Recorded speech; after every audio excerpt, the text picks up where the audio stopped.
All right, mate. Here we are today in our home libraries. Yours is a little bit more robust than mine, but I'm working on it.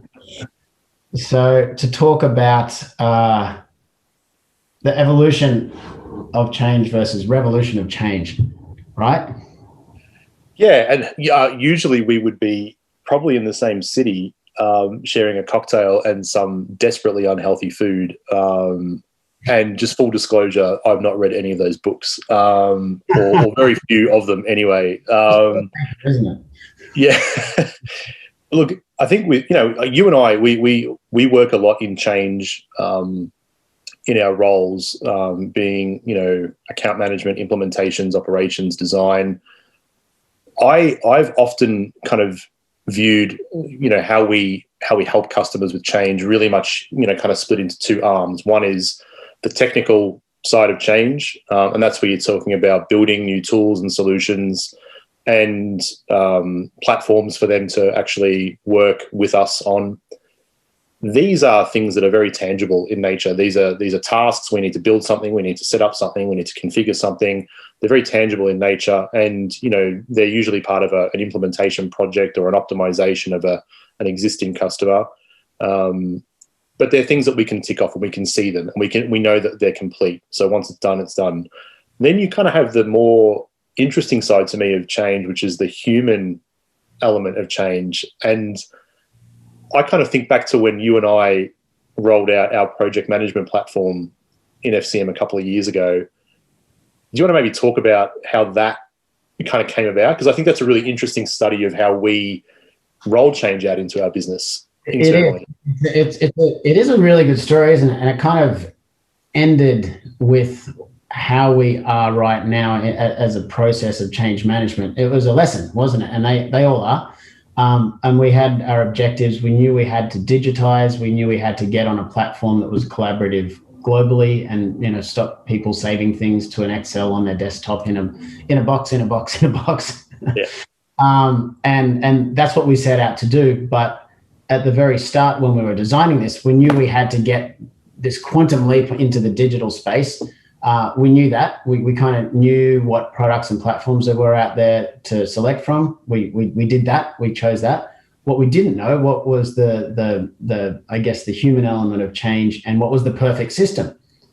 Should we have sat there and said, in 5 years, we're going to have this and it's going to be perfect? We did not take that approach. We didn't have. We definitely didn't take that approach.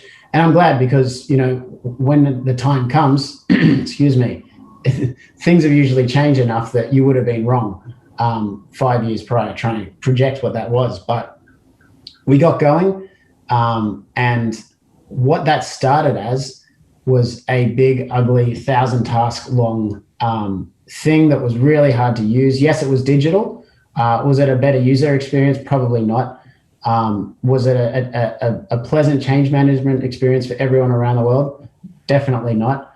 But it was an iterative process, and it allowed us over time to get live feedback to know how to shape. I'm not going to say it's perfect now, but it's very good and it's effective, and all the end users are really engaged. And I think there's over 500 users of Reich. A year ago, I don't know what it is now. Yeah. It's about 2,000 now. Yeah. Yeah, it's broadly accepted, and using that iterative process to get feedback from the end user was critical. And I think it was such a great lesson and great, I guess, evolution of that idea into something that's tangible now. But, and I guess we'll get into this as well, the human side of that change, as we experienced, we didn't really have the process or the knowledge or insight back then that we do now, which I think is great. That's something that you sort of pulled into the process. That I guess, do you want to just sort of touch on that, how that came about, the change management process that we use now and then? Yeah, and I think that experience internally, I think, has really shaped how we do things with customers, because of some of the challenges that we had, and we went back and looked at that and said, okay, how can we make sure that if we ever roll this out again, we do have feedback loops that users feel engaged throughout. And it's an interesting thing because I feel like when you're rolling out a travel program globally as well, you're making a decision on behalf of maybe thousands of people across the world. And they may not necessarily have a say in what happens, but then how do you get them engaged so they're on board with it? And that, I think, is where that human side of change is so important. So, we went away and looked at, a few different methodologies from a change management perspective that we could embed into our onboarding process and really elevate that experience for customers. We know that by and large, today in many companies, resources are tight. People don't have the time to do things themselves. How can we support a customer by taking them through something that's a little bit more scientific in nature, but also give them the flexibility so we can work within their process, within their culture, within their lines of communication, but give them everything they need in a pack. And I guess we ended up developing or working with the ADKAR methodology at FCM, which is very much about taking a customer through 5 stages of change. So putting aside all the technical elements for a moment, we know that we've got to build online booking tools and profile platforms and forms of payment integration and build back solutions and all those sorts of things. They'll get done. How do we make sure that a customer is really driving the change internally, that they build a desire for change within the organization? And by the time we go live, we really should have a very good awareness, but also a desire and a knowledge of what that change is going to look like. And it shouldn't just be a case of, the end users having absolutely zero idea until they make their first travel booking. They should kind of already know what's in it for them and how life is going to be different and hopefully better on the other side. And ADKAR really allows us to sit down with the customer in the implementation and plot out what are the different communication touch points that we really need to nail in that journey. So when we get to that go live, change is seen as a celebration and an evolution, not something that's painful.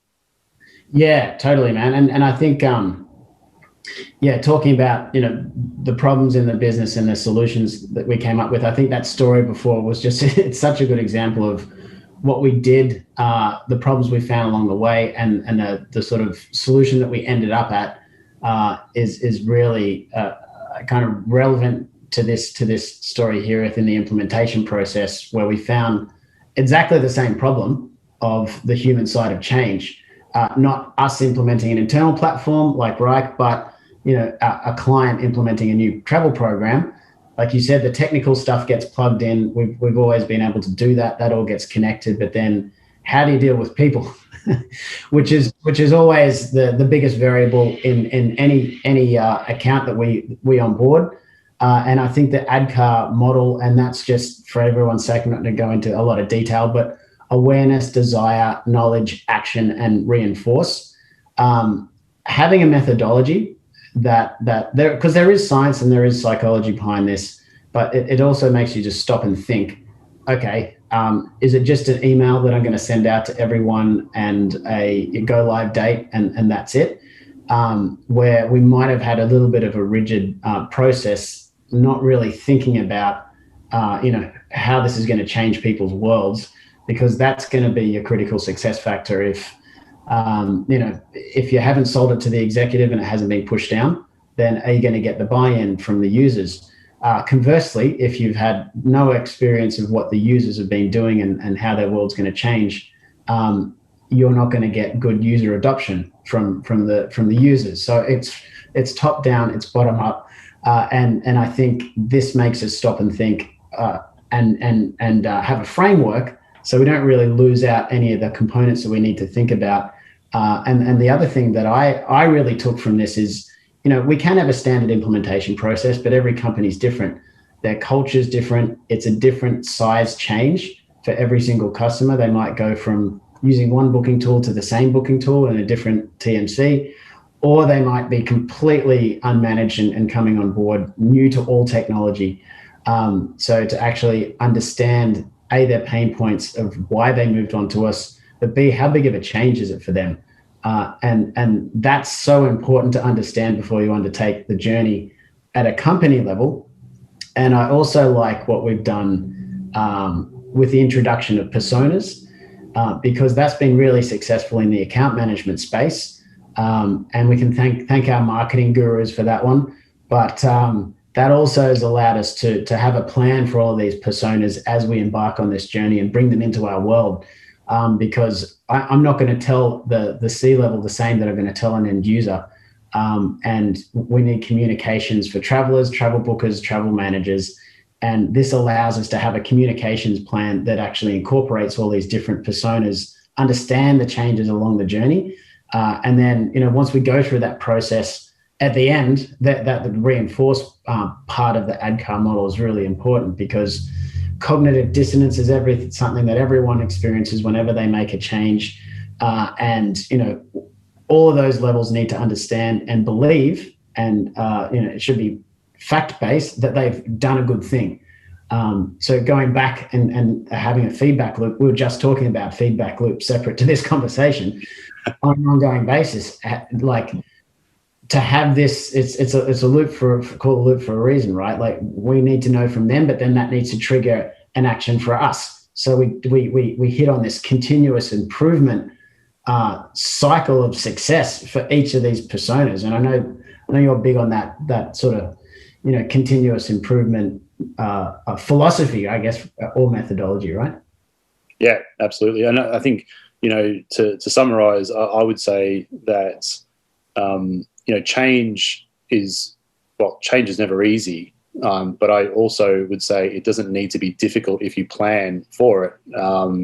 And by thinking about what are your success metrics at go live, what are the things that are going to be important to you to start off with as a kind of a bit of an MVP or a minimum viable product, and how do you iterate, as you said earlier, to get there? And whilst you're doing that, as long as you're engaging those users and making sure that they have that ability to give feedback for you to capture it and for you to act on it, then you are essentially driving change at the same time, and you're involving your organization in the process, which is really important.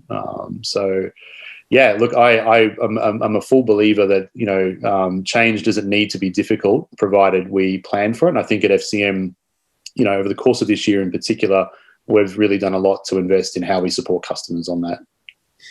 Totally. And just on the customer side, I think the plan, the feedback, and the iteration is so critical. I mean, we're talking about onboarding and then even ongoing, understanding, having feedback, understanding pain points. We've sort of even used this methodology in how we've created a somewhat bank of solutions for our clients as well. To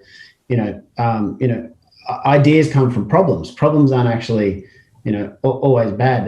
If you listen to them, you come up with solutions. And I think that's where you become a good and useful business. And I think ideas can come from anywhere. As we're in over 90 countries.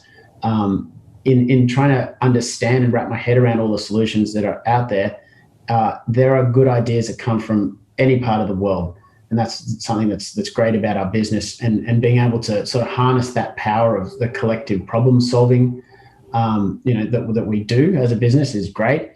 And just continuing that process. And then finally, I think from an implementation to a management standpoint, that innovation never ends. It's just such an ongoing thing. So that just wanted to sort of round off my bit with that as well. So I'm sure this process continues to keep us very, very interested and engaged and loving what we do, because it never ends. Yep. Continuous. And on that note, I think we will end this call, but great to chat as always, and hopefully in 2021 we get to do this in person again.